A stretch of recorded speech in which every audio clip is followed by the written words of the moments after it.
आज के इस वीडियो में हम कक्षा 7 के विज्ञान से अध्याय 17 बतलाएंगे और इसका नाम है पौधे में जनन। इसके सभी प्रश्न और उत्तर को हम बतलाएंगे। आप लोग वीडियो को शुरू से लेकर अंत तक देखिए और हमारे चैनल पे नए तो चैनल को सब्सक्राइब करके घंटी को बजा दीजिए। तो चलिए अब हम प्रश्न की ओर बढ़ते हैं। तो यहाँ पे अभ्यास दिया हुआ है, ठीक है। इस अभ्यास का पहला प्रश्न है, सही विकल्प पर सही का निशान लगाइए। तो यहाँ पे क में है पौधे के जनन अंग है, तो पौधे के जनन अंग हो जाएगा तना, ऑप्शन नंबर 1 हो जाएगा। उसके बाद ख में है परागकण का वर्तिकाग्र पर स्थानांतरण कहलाता है, तो परागकण पर जो है वर्तिकाग्र का स्थानांतरण क्या कहलाता है, निषेचन कहलाता है। उसके बाद ग में है परिपक्व होने पर भ्रूण विकसित होकर बदल जाता है, तो परिपक्व होकर जो है सो भ्रूण किस में बदल जाता है, फल में। उसके बाद घ में है नर एवं मादा युग्मक का मिलना क्या कहलाता है, निषेचन कहलाता है, ठीक है। यहाँ पे हो जाएगा इसका ऑप्शन नंबर 2 हो जाएगा। उसके बाद खाली स्थान को क्या करना है, भरना है। तो यहाँ पे 2 का क में दिया हुआ है, जनक पौधे के कायिक भागों से नए पौधे का उत्पन्न होना क्या कहलाता है, यहाँ पे हो जाएगा कायिक प्रवर्धन कहलाता है। यहाँ पे लिख देंगे कायिक प्रवर्धन,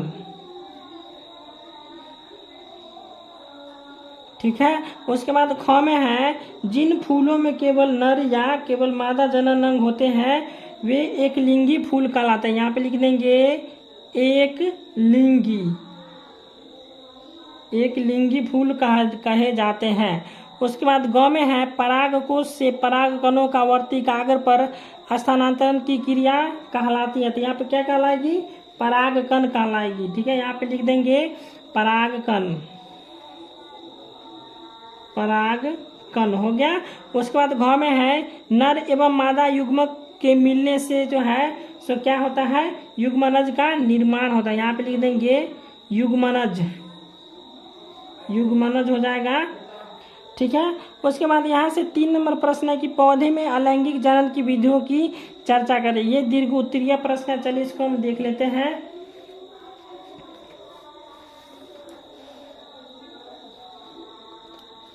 तो यहाँ पे तीसरा प्रश्न का उत्तर हम लिखेंगे कि अलैंगिक जनन की विभिन्न विधियां निम्न है। पहला हो जाएगा विखंडन, तो विखंडन किस प्रकार से होता है तो इसको हम पढ़ेंगे। यहाँ पे जीव पूर्ण रूप से विकसित हो जाता है तब यह 2 भागों में विभाजित हो जाता है और पहले केंद्रक के विभाजन होते हैं और उसके बाद जो है सुकोशिका द्रव का विखंडन द्वारा जब 2 जीव बनते हैं तो उसे द्विखंडन कहते हैं। जैसे हो गया अमीबा, ठीक है। तो इसे क्या कहेंगे हम, विखंडन या द्विखंडन कहेंगे, ठीक है।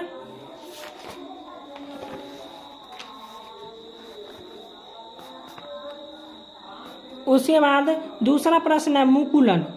दूसरा प्रश्न यानी कि यही है, इसका पहला था, तीसरा का पहला था। उसके बाद यहाँ पे 2 में हो जाएगा मुकुलन।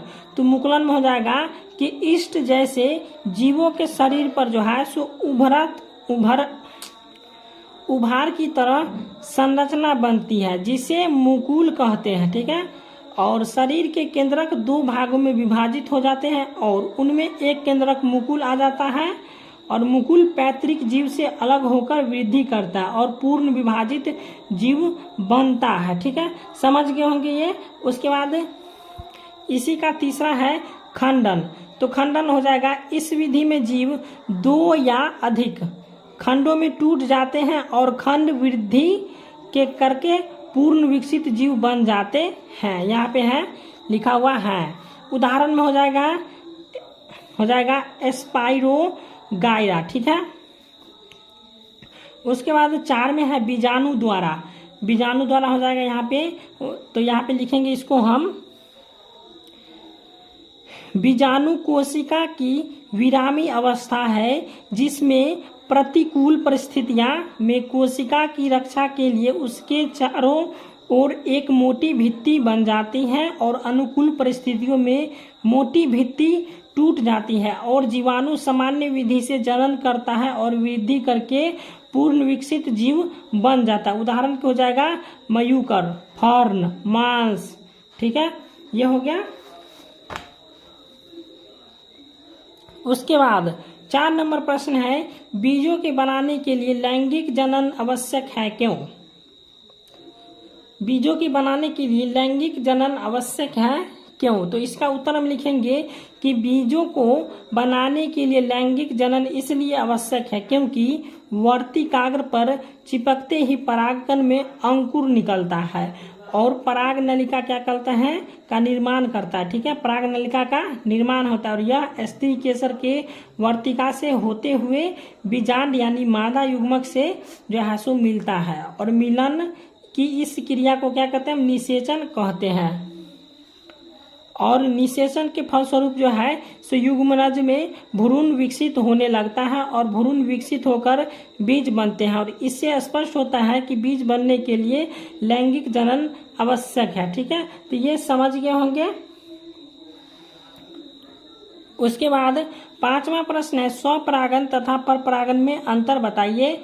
तो स्वपरागन इस साइड लिखेंगे और परपरागन इस साइड हम लिख लेंगे और इसका अंतर करना है तो इसको लिखेंगे पहला में, इसमें एक पुष्प के परागकण उसी पुष्प के वर्तिकाग्र पर गिरते हैं और इसमें हो जाएगा कि इसमें एक पुष्प के परागकण दूसरे पुष्प के वर्तिकाग्र पर गिरते हैं। इसके बाद दूसरा है इसमें कि यह द्विलिंगी पुष्पों में ही होता है। स्वपरागन किसमें होता है, द्विलिंगी पुष्पों में होता है। उसके बाद परपरागन जो है सो एक लिंगी पुष्प में होता है। ठीक है, तो यह एक लिंगी व द्विलिंगी दोनों प्रकार के पुष्प में होते हैं। ठीक है, तो परपरागन किसमें होता है, एक लिंगी और द्विलिंगी दोनों प्रकार के पुष्प में होते हैं, जबकि द्विलिंगी जो है सो सिर्फ स्वपरागन के पुष्प में होते हैं। तो याद रखिएगा इसको।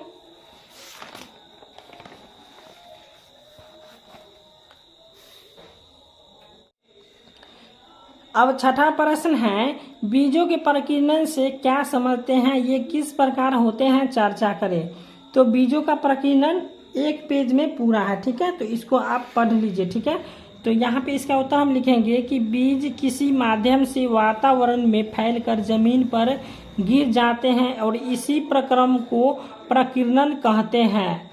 तो ये हैं बीज अंकुरित होकर पौधे बन जाते हैं और प्रकृति में पादप के फलों और बीजों का प्रकीर्णन जैसे हो जाएगा पवन, जल और जंतु द्वारा होता है सहजन यानी कि ड्रमस्टिक तथा द्विफल जैसे पादप के पंख युक्त बीजों यानी घासों को हल्के बीज अथवा मदार के रोम युक्त बीज और सूरजमुखी के रोम युक्त फल वन के साथ उड़कर सुदूर स्थान यानी हो जाएगा। ठीक है, यहाँ पे देख लीजिए सूरजमुखी राम यानी यहाँ पे रोम मुक्त फल वन के साथ उड़कर सुदूर स्थानों तक चले जाते हैं और कुछ बीज जल द्वारा प्रकीर्णित होते हैं और ऐसे बीज अथवा फलों के आवरण स्पंजी अथवा तंतुमय होते हैं ताकि वे जो है सो जल में तैरते हुए एक स्थान से दूसरे स्थान तक जा सके।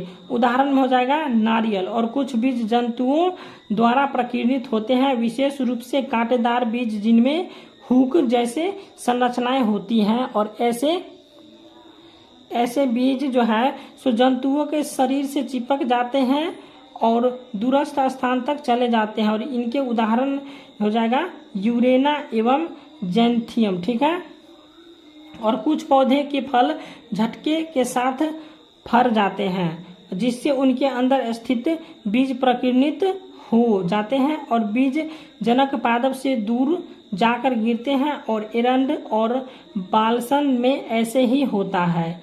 तो इतना बड़ा आंसर है 6 का। ठीक है, तो 6 का इतना बड़ा आंसर है यहाँ पे, यहाँ से लेके यहाँ तक। ठीक है,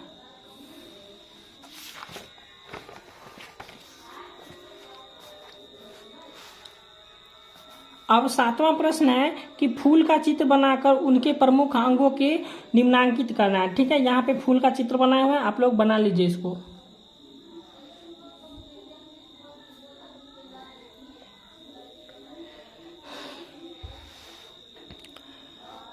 उसके बाद 8वां प्रश्न है, जिन पौधों में कायिक प्रवर्धन होते हैं उनकी एक सूची बनाइए।